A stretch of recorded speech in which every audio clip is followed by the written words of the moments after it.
Mesdames et messieurs, bonjour, soyez les bienvenus pour cette nouvelle édition de votre journal de 15 heures. À la une dans l'actualité. À la une dans l'actualité nationale, des pluies déluviennes s'abattent sur Djibouti.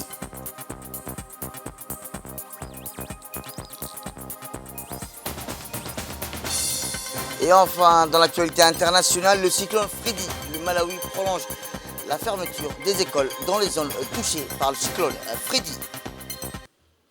C'était le titre. Merci si vous nous rejoignez. Eh bien, je vous dis dans le titre, la République de Djibouti a de nouveau été frappée par des pluies importantes 3 mois après les fortes précipitations de début de l'année 2023. Cette fois, ce sont les pluies de la saison de Dira en Somalie et de Sougoum en Afar qui ont été touchés tous les quartiers de la capitale à partir de 6 heures du matin.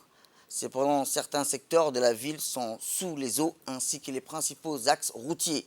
Les images capturées ce matin dans la capitale montrent que les pluies saisonnières ont affecté l'ensemble du territoire national.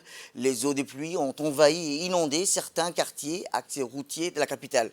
Comme on peut le voir sur ces images, les zones les plus touchées sont la route de Armous, le secteur de Boulaous, ainsi que le secteur de Guelbetel et d'Arhiba. Selon les services météorologiques, l'aérodrome de Djibouti a reçu 41 millimètres de pluie. C'est un événement rare dans la région où les précipitations sont très faibles tout au long de l'année. Les autorités ont mis en place des mesures d'urgence pour faire face à la situation. Les pluies abondantes de cette saison, qui s'étend de mars à avril, ont entraîné la mobilisation des agents de terrain pour évacuer l'eau afin de réduire les risques d'inondation et de persévérer la sécurité des habitants. Le préfet de Djibouti-Ville s'est rendu sur le terrain pour constater les impacts des fortes pluies qui s'abattent sur la région depuis le début de la saison. Accompagné de son équipe, il a inspecté les zones les plus touchées pour évaluer les dommages causés et prendre les mesures nécessaires pour limiter les dégâts. Ces précipitations plutôt ont mis en évidence l'impact du changement climatique sur Djibouti. Selon les prévisions météorologiques, la température va augmenter dans les prochains jours à Djibouti.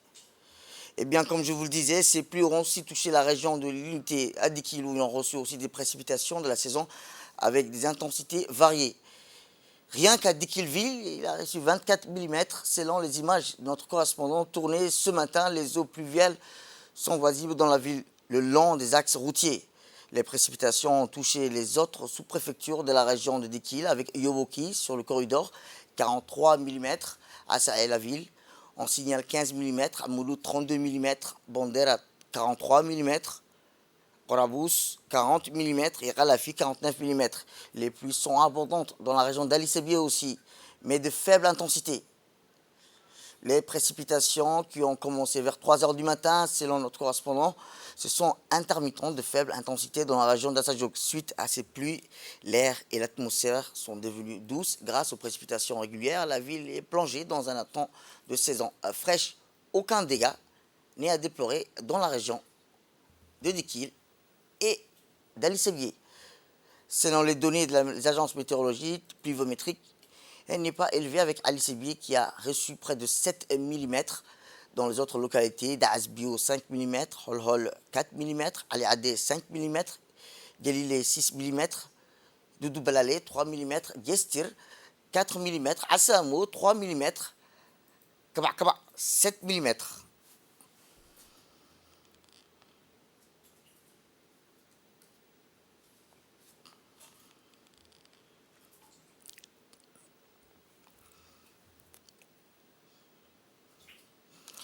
Direction le nord, où le nord aussi a été touché par ces pluies. La région de Dobok a dans son nombre été bénie par des pluies. Les précipitations ont débuté vers 4 heures du matin par intermittente jusqu'à 10 heures du matin.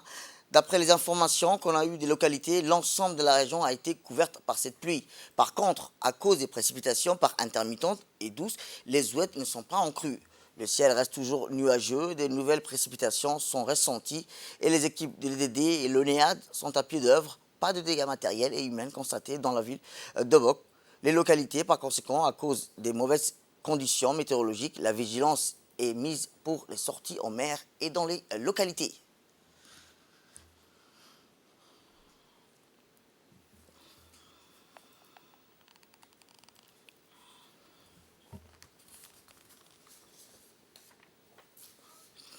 Eh bien, suite aux intempéries de ce matin, le ministre de l'Intérieur, M. Cyril Hassan, a réuni ce matin dans son cabinet les membres de la cellule de crise.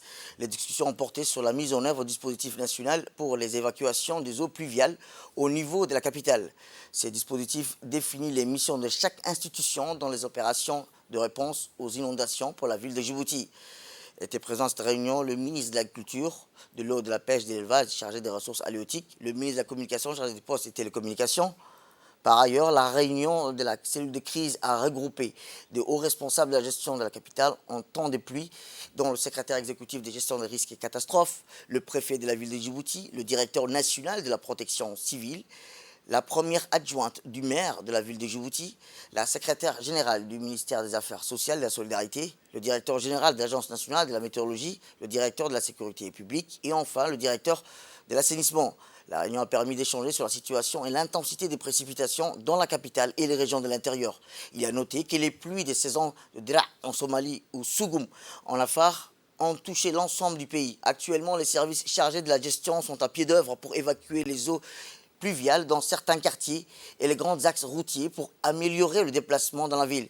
Présidé par le ministre de l'Intérieur, il était question d'apporter une assistance aux opérations d'évacuation et aux eaux pluviales, éventuellement apporter assistance aux personnes sinistrées. Des opérations similaires seront menées dans les régions de l'intérieur pour évacuer les eaux pluviales et aussi prendre des mesures pour fluidifier la circulation sur les grands axes routiers et dans les régions. Eh bien, sans plus tarder, voici les propos plutôt du préfet lors du plan Orsec. Dans la journée de dimanche 19 mars 2023, de pluies fortes se sont touchées sur l'ensemble des trottoirs, et notamment ville de Djibouti. L'ensemble des quartiers de la ville ont été touchés. Les voies et l'espace public sont complètement inondés. Une réunion d'urgence a été tenue au ministère de l'Intérieur avec la participation du ministère de l'Intérieur, ministère de l'Agriculture, ministère de la Communication, ainsi que le service ONIAT, la police, la protection civile et l'ONARS, ainsi que la secrétaire générale du ministère des Affaires sociales. La réunion a porté sur la réflexion autour des voies et moyens de la réponse aux intempéries survenues.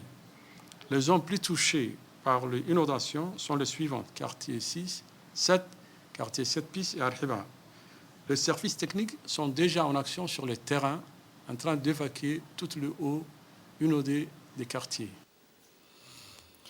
Autre actualité dans ces 15 heures, c'est aussi le président de l'Assemblée nationale, visite des 5 ambassadeurs du Royaume-Uni, de l'Algérie, d'Allemagne, d'Éthiopie, de Palestine, où le président de l'Assemblée nationale, M. Dileta Mohamed Dileta, a reçu aujourd'hui plusieurs membres du corps diplomatique. Tour à tour, le président Dileta s'est entretenu avec l'ambassadrice sortante du Royaume-Uni en République de Djibouti, l'honorable Jo McPhail, l'ambassadrice de la République fédérale d'Allemagne à Djibouti, Madame Heike Fuller, l'ambassadeur de la République fédérale démocratique d'Éthiopie, Bernaou Tsegeye. En amont des discussions, les diplomates ont adressé leurs vœux de félicitations au nouveau président du Parlement djiboutien, M. Dileta Mohamed Dileta. Les divers échanges ont porté sur les relations bilatérales entre la République de Djibouti et ses pays amis. Dans la même lancée, le président Dileta Mohamed Dileta et ses hôtes du jour ont dressé un état des lieux de la coopération parlementaire, du rôle moteur de la diplomatie parlementaire et surtout des voies et moyens de renforcer davantage les actions communes des parlements nationaux. A priori, c'est à travers le groupe parlementaire d'amitié. En premier lieu, l'ambassadrice sortante du Royaume-Uni en République de Djibouti, l'honorable Jo McPhail, arrivé en fin de mission en République de Djibouti, qui a tenu à faire ses adieux au président de l'hémicycle djiboutien. La diplomate a en outre remercié le PAN pour l'hospitalité légendaire du peuple djiboutien et de son gouvernement et des représentants de la nation. Le président Dileta n'a pas manqué de remercier la diplomate pour ses efforts voués au renforcement des liens d'amitié et de coopération entre nos deux nations. Par ailleurs, le président Dileta Mohamed Dileta et le diplomate éthiopien ont longuement échangé sur les liens séculaires privilégiés qui lient nos deux nations ainsi que les voies et moyens susceptibles de les renforcer davantage. Le président Dileta s'est disposé tout au bon moment pour soutenir l'ambassadeur de la nation sœur pour l'accomplissement de ses missions sous le cieux djiboutien. Autre actualité dans ce 15 heures, c'est aussi le ministre du Travail chargé de la formalisation et de la protection sociale, Omar Abdessirit, accompagné d'une importante délégation, a pris part au 4e forum réunion du Forum ministériel régional sur les migrations qui s'est tenu à Addis Abeba en Éthiopie du 13 au 17 mars. Le Forum ministériel régional sur les migrations et l'harmonisation des politiques migration des manœuvres en Afrique de l'Est et dans la Corne d'Afrique réunit deux communautés économiques régionales, notamment l'autorité intergouvernementale pour le développement l'IGAD et la communauté d'Afrique de l'Est, la KE. Il regroupe ainsi les ministres du Travail de leurs 11 États membres constitutifs, à savoir la République du Burundi, la République du Djibouti, l'État d'Érythrée, la République fédérale démocratique d'Éthiopie, la République du Kenya, la République du Rwanda, la République fédérale de la Somalie, la République du Sud-Soudan, la République du Soudan, la République d'Ouganda et la République unie de Tanzanie. Les États membres ont convenu de collaborer sur le renforcement de la gouvernance, la migration, la main-d'œuvre en créant une plateforme pour le partage d'expériences, la consultation de différentes questions et de dialogue, ainsi que l'examen de la mise en œuvre des recommandations.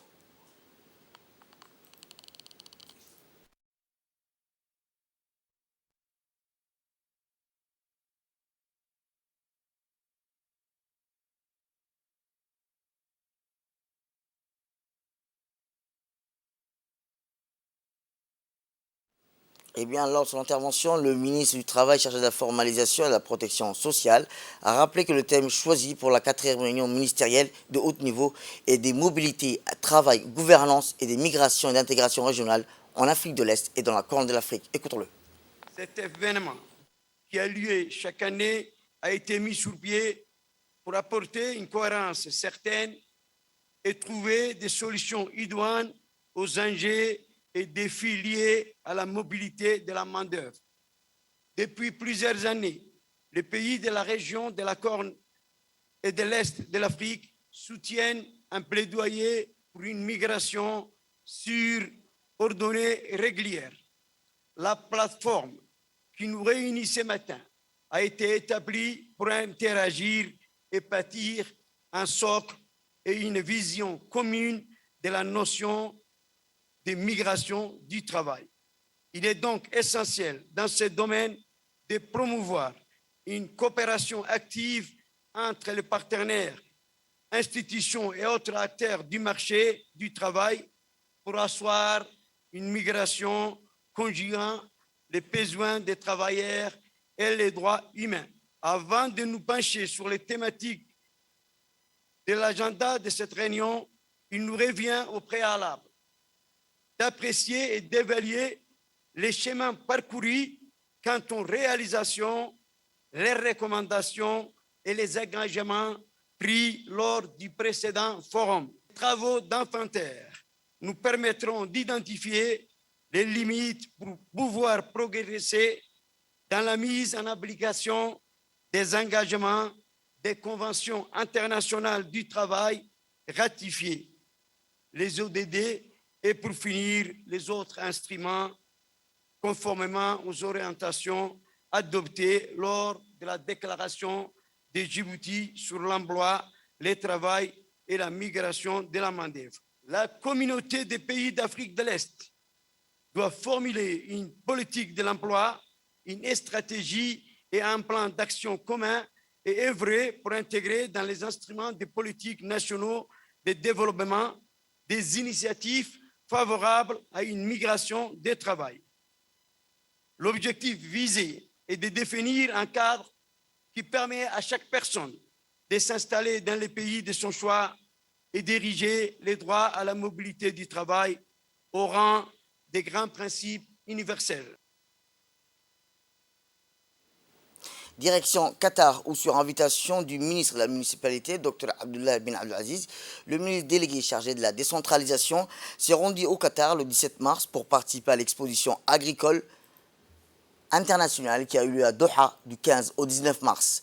Les deux ministres se sont rencontrés en aparté le samedi 18 au siège du ministère de la municipalité et de l'urbanisme. Après les échanges de courtoisie habituels, les deux hommes ont discuté des questions d'intérêt commun ainsi que des voies et moyens de développer les liens de coopération entre les deux départements. M. Qassim Marwan Ali a rappelé les liens d'amitié entre les deux pays et a fait une brève présentation de l'évolution de la décentralisation à Djibouti, thématique très importante aux yeux du chef de l'État, son Excellence Ismaël Omar Guelleh, qui a créé le département en charge de la décentralisation en 2016, afin d'aboutir à un développement équilibré du pays.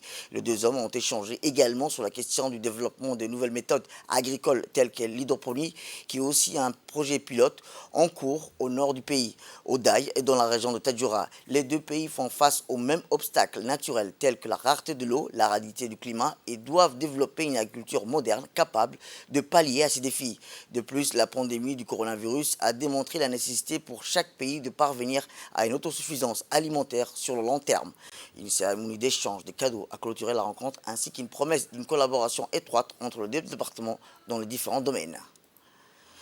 Retour à Djibouti, ou direction le nord, où le Diwan Al-Zaka a distribué le zakat de la parrainage d'orphelins au niveau de la région de Tadjoura. C'est dans le cadre du programme d'aide sociale du Diwan Al-Zaka qui a procédé à la distribution de la zakat pour l'année 2022, de les 3e et 4e tranches de parrainage des orphelins pour l'année 2022 au niveau de la région de Tadjoura. La cérémonie de distribution s'est déroulée en présence des représentants du Diwan Al-Zaka, les autorités locales ainsi que les familles des orphelins bénéficiaires de cette noble geste. À cet égard, environ 102 familles issues des familles pauvres, âgées et à faible revenu ont bénéficié de la zakat collectée de l'année dernière, tandis que 81 orphelins ont bénéficié des 3e et 4e tranches de parrainage Kafla. Il a noté que la fondation Diwan Al-Zaka a lancé début de semaine la distribution du produit d'Al-Zaka pour l'année 2022 qui s'élevait à 160 millions de francs Djibouti, alors que le nombre estimé des familles qui sont au bénéfice d'environ 1750. Les responsables du Al-Zaka et les représentants des autorités de la région de Tadjoura ont tour à tour souligné la grande importance de la Zaka, qui est autrement dit le Kafla, pour améliorer les conditions de vie des groupes vulnérables de la société. Et pour clore l'actualité nationale, éducation sous l'égide du MENFOP, l'école d'Anguela a organisé ce matin une journée sportive, culturelle, à laquelle ont participé l'ensemble des écoles de la circonscription de Djibouti. Cette journée a été marquée par les courses de 3e édition du semi-marathon de 2,5 km, qui a vu la participation de plus de 200 élèves, filles et garçons, des écoles de l'enseignement de base de la circonscription de Djibouti. A noter que cette journée sportive était placée sous le thème « Lutte contre les violences faites aux enfants ». Cette initiative s'inscrit dans le cadre du projet national du sport visant à promouvoir le développement et la pratique sportive, ainsi que les valeurs du sport, l'olympisme à l'école. De nombreuses personnalités, dont le président de la commune de Boulaous, Abdelkader Iman Adel, le chef des services d'enseignement de base, Adel Salah, le directeur des écoles d'Anguela, les élus des quartiers d'Anguela ainsi que les parents d'élèves ont pris part à l'événement aux côtés des enseignants et des élèves.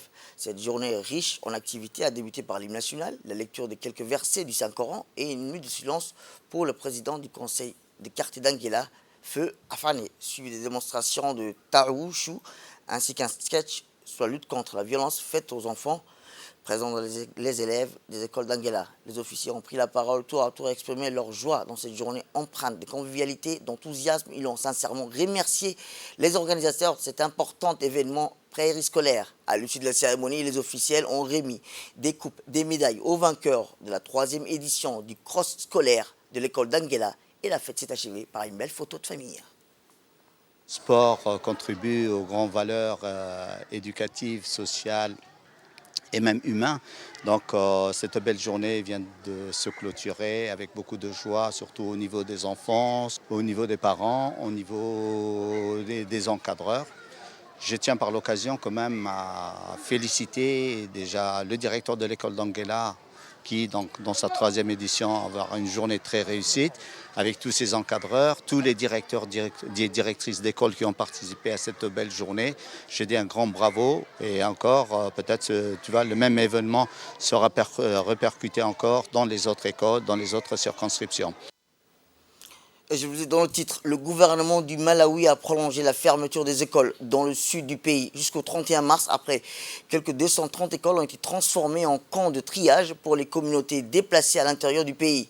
Le secrétaire de l'Éducation a fait cette annonce dans un communiqué publié samedi, précisant que cette décision faisait suite à une évaluation rapide effectuée par le ministère de l'Éducation dans les écoles des zones touchées par le cyclone Freddy. Le gouvernement malawien avait initialement fermé les écoles pendant une semaine, à savoir jusqu'au 17 mars, à la suite du cyclone Freddy. Le cyclone Freddy, rappelons-le, a fait au moins 438 morts et provoqué le déplacement de 345 000 personnes dans le pays à la date de vendredi soir. C'est la fin de cette édition. Merci à vous de nous avoir suivis. Restez avec nous pour suivre nos programmes télévisés. Le programme continue sur Télé Djibouti.